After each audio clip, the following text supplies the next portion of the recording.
Basically, money is a measurement, and it's there to measure one thing. It measures value in a way that people want to pay for it. And if you expand that even further, you realize that value is just an increase in satisfaction by either increasing pleasure or decreasing pain. So money is a measurement, and it flows to those people who make other people's lives better.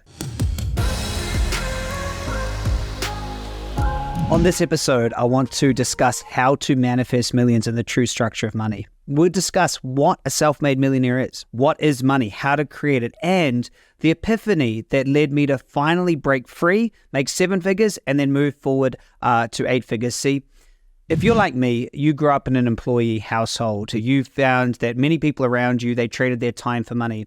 And if you're like me, you realize that most people have a finite amount of time. And so they're really trading their life for money. And as much as people say that, money's not important, they still trade their life for it. See, money is something that we have all created together as a measurement. And many people say, well, Chris, money is energy. It's like, well, actually, money is a measurement, and it's there to measure one thing. It's there to measure value. So when you understand, it measures value, but not all value, because you can be valuable to someone else. It measures value in a way that people want to pay for it. And if you expand that even further, you realize that value is just an increase in satisfaction by either increasing pleasure or decreasing pain. So what money does, money is a measurement, and it flows to those people who make other people's lives better. And so being a self-made millionaire is one way, not all the ways, but one way that you are getting recognized for the contribution that you're making to other people. And so I didn't realize this. When I grew up, I always saw and thought of people that had lots of money as they must have done something bad or evil or stole it from someone. For me, when I grew up, those people who had money were someone I was envious of. And to be honest, that's where everything started for me, with envy. I only saw people working hard and trading their time for money. And at an early age, I saw a friend of mine, his father changed my life by changing their life. They did something different. What they did is they started a restaurant and a nightclub attached to it, and their life changed dramatically to us because of one thing, money. See, I think that there's 2 things that change someone's life. Number 1 is when they have the right structure consciously, and number 2, when they have the money to do all the things they've always dreamed of. And so money is a measurement. And it is created by you solving problems in a way that people value to have those problems being solved. And so people always ask, well, Chris, why are you so obsessed about money? Well, the reason is because I just see so many people, not being able to live their life the way they want, and it's because of money. So I define a millionaire or a self-made millionaire as someone who has over $1 million of equity and passive income that's paying all their expenses. They don't need any help from anyone else, and this is the best place to be. I remember receiving the amount of money that would cover this for me and never having to work again. And that moment, I felt so free. When I finally realized that I have all of my expenses covered, I have millions of dollars in equity, and I never, ever, ever, ever have to do anything. It was the best feeling, and I can't even express to you how important it is. And so I want to share with you how it is that you can create loads and loads of money. And it all comes down to this idea that I got explained to me in a funny little fable. So I want to take you back to ancient times and introduce you to 2 men, one named Joe, one named Bob. Don't ask me why, but their names are so current. But anyway, go back to ancient times of these 2 men. Now, they were very lucky and fortunate to be picked by the town to be the 2 men that went and carried the water and brought it back. Now, this was like a very prestigious job. It was only 2 that would take this job. And so what they had to do was go carry the water, bring it back. Every day they would get paid a gold shilling, 1 gold coin each, for every bucket of water they brought back. Now you think that's pretty exciting, that's pretty good. And so they would be able to do 100 buckets in a day.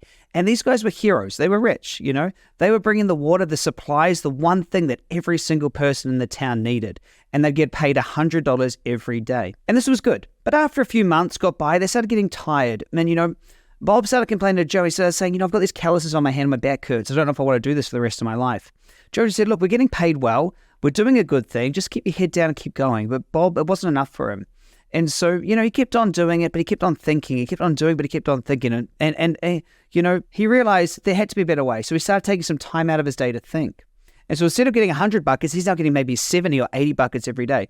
And the town folk, they get really annoyed at Bob. I mean, he's been given this role. Everyone else is busy. Someone's supposed to be fetching the buckets of water. That's what they're supposed to be doing. So, they started calling him lazy, and, his family stopped getting invited to dinners, and his wives and his kids, and everyone, they didn't really like him. It wasn't good. And so he started thinking, and he started to get dismissed as a lazy person and ungrateful and these sort of things.